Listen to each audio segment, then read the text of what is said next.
Welcome back to my channel. আমি সুতপা আবার চলে এসেছি, যেমন প্রত্যেক দিনের মতন আসি।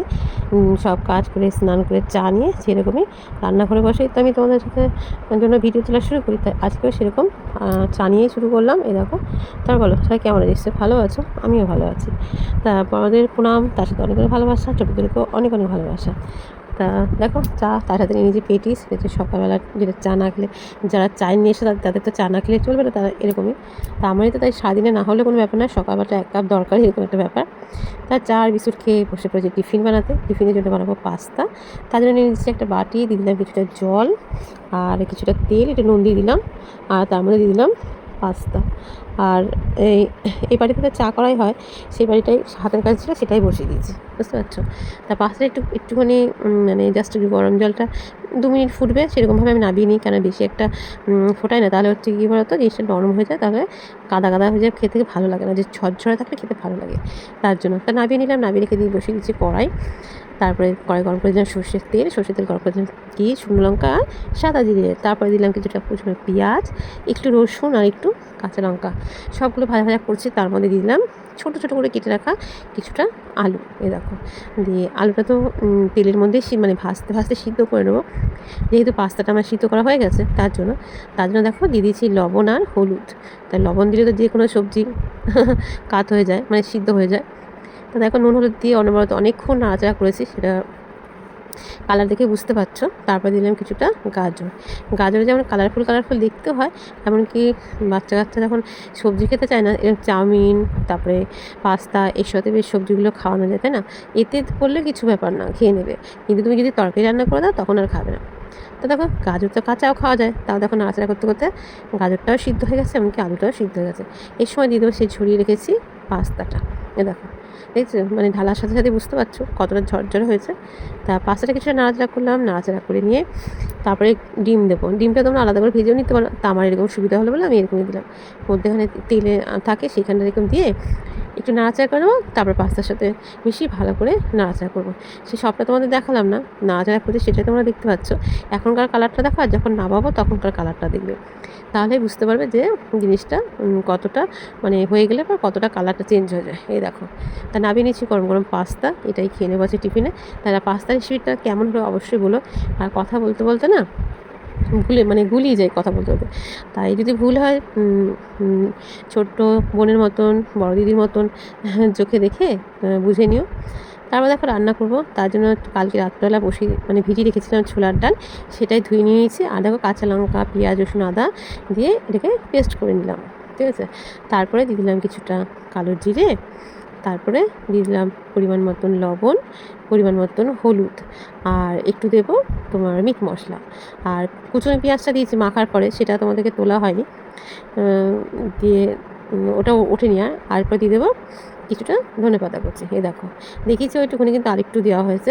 ভিডিও করতে গেলে তো একটু তাড়াতাড়ি করতে হয়, তার জন্য হচ্ছে কি তাড়াতাড়ি করে ওইটুকুনি দেখানো হয়েছে। তো দেখো মাখা হয়ে গেছে, এদিকে বসেছি কড়াই, দিয়ে দিলাম সর্ষের তেল, যেহেতু রান্না করব তার জন্য। তা বড়াটা প্রথমে ভেবেছি তরকারি করব, তারপরে এমনি বড়াই ভেজেছি বেশ মচমচে করে, লাল লাল করে। তাই সেরকমই তোমাদের দেখাচ্ছি। আর দেখো আমার এক হাতে কতগুলো বড়া হয়েছে, দেখতে পাচ্ছ, যেহেতু আমার হাতের থাবা বড় তার জন্য। আর দুবার দিয়েছি, একবার দেখিয়েছি আর একবার তোমাদেরকে আর দেখাইনি। একই জিনিস কতবার দেখাবো, তার জন্য, বুঝতে পারছো। এ দেখো, আর একবারই ভেজে তুলেছি, কিন্তু এরকম আরও 2-3 বার ভেজেছি, সেটাও দেখায়নি তোমাদেরকে। একই জিনিস দেখালে তোমরা বোর হয়ে যাবে না, তার জন্য। তা দেখো উল্টে পাল্টে বেশ লাল লাল করে ভেজে তুলে নিলাম ছোলার ডালের পকোড়া বলতে পারো, বড়া বলতে পারো, তাই না? এটা বেশ গরম গরম খেতে ভীষণ ভালো লাগে। আর ভাজাভাজি যখন করা হয় বাড়িতে কেউ থাকলে আমি সবাইকে হাতে হাতে দিয়ে দিই, যে ভাত দিয়ে খাবি তো খাবি, এখন হচ্ছে গরম গরম খেয়ে নে। গরম গরম খাওয়ার একটা জিনিসের মজাই আলাদা, তাই না? এ দেখো তুলে নিলাম লাল লাল করে ভেজে রাখা ছোলার ডালের বড়া। তারপর দেখো ওই তেলের মধ্যে দিয়ে দিলাম বাটা মাছ, যেটা কেটে ধুয়ে পরিষ্কার করে রেখেছিলাম, আর মাছগুলো ভেজেও তুলে নিলাম। আর এদিকে মাছের তরকারি রান্না করবো বলে দিয়ে দিলাম শুকনো লঙ্কা, তেজপাতা আর সাদা জিরে। আর এই মশলা রেডি করছি, যেহেতু তেল ঝাল খাবে সবাই বলেছে, আমাদের বাড়িতে তেল ঝালটা সবাই পছন্দ করে, তাই জন্য ওটাই করি। দেখো টমেটম, তারপরে আদা, তারপরে জিরে, নুন, হলুদ, লঙ্কা গুঁড়ো আর একটু জল দিয়ে গুলে মশলাটা ওই যে ফোড়ন দিয়েছি, ফোড়নের উপরে দিয়ে দেবো। দিয়ে আর কি মশলাটা কষাতে থাকো যতক্ষণ না মশলার গা দিয়ে তেল বেরোয়। আর এদিকে দেখো টমেটমটাও তো তোমাদের সিদ্ধ হয়ে যাবে। মশলা কষাতে কষাতে। তাই সেরকমই দেখো। আর কষানোর সময় আমি গরম মশলা দিয়ে দিলাম। আমার মা বলতো যে নাবানোর সময় গরম মশলা না দিয়ে যখন কষাবি তখন গরম মশলা দিবি, বেশ ভালো হয়। তাই জন্য দেখো এরকমভাবে এরকম এরকম কষানোর সময় আমি দেখো গরম মশলা দিয়ে এরকম করে কষাচ্ছি, দেখতে পাচ্ছ?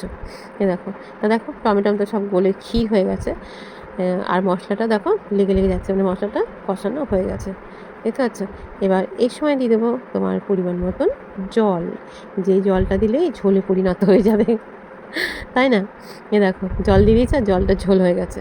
তা ঝোলটাকে ভালো মতন ফুটিয়ে নিয়েছি, তারপরে দিয়ে দিচ্ছি সেই ভেজে রাখা মাছগুলো। দেখো সবই তো দেওয়া হয়ে গেছে। অনেকে একটু চিনি দেয়, চিনি দিলেও খারাপ হয় না, কিন্তু ঝালের টেস্টটা হয়ে যায়, কিন্তু আমার এদিকে ভালোও লাগে 2-4টে চিনি। আমি আর চিনি দেবো না, নামানোর সময় দিয়ে দেবো প্রত্যেকে একটুখানি ধনেপাতা কুচি, যেহেতু শীতের দিন আর এখনকার ধনেপাতাটা এখন সেন্ট খুব সুন্দর আছে, তার জন্য। তা দেখো নামিয়ে নিচ্ছি বাটা মাছের তেল ঝাল, এটাও কেমন আছে সেটাও বলো। তারপরে দেখো নিয়ে নিচ্ছি ডাঁটা, সজনে ডাঁটা। এখন ডাঁটা খেতে কিন্তু ভীষণ ভালো লাগে, এমনকি খাওয়াও খুব ভালো, তাই না? তা দেখো ডাঁটাগুলো সুন্দর করে এক পিঠটা ছাড়িয়েছি যতটা ছাড়ানো যায়, আর তার সাথে নিয়েছি আলু।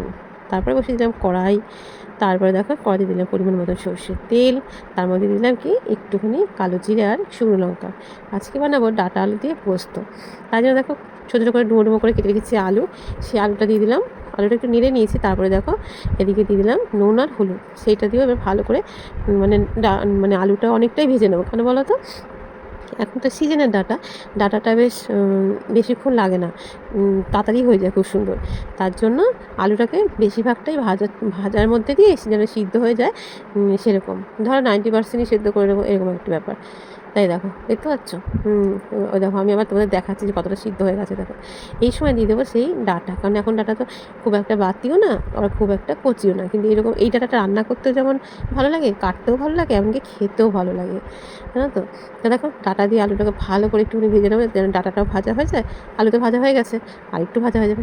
এটা ভাজতে ভাজতে এবার আমি বেটে নেবো কিছুটা কাঁচা লঙ্কা আর দিয়ে দেবো পোস্ত। কাঁচা লঙ্কাটা কুচি নিলাম যার জন্য আমার বাটতে সুবিধা হবে, তার জন্য। তো দেখো কাঁচা লঙ্কা আর পোস্ত তো বাটা হয়ে গেছে।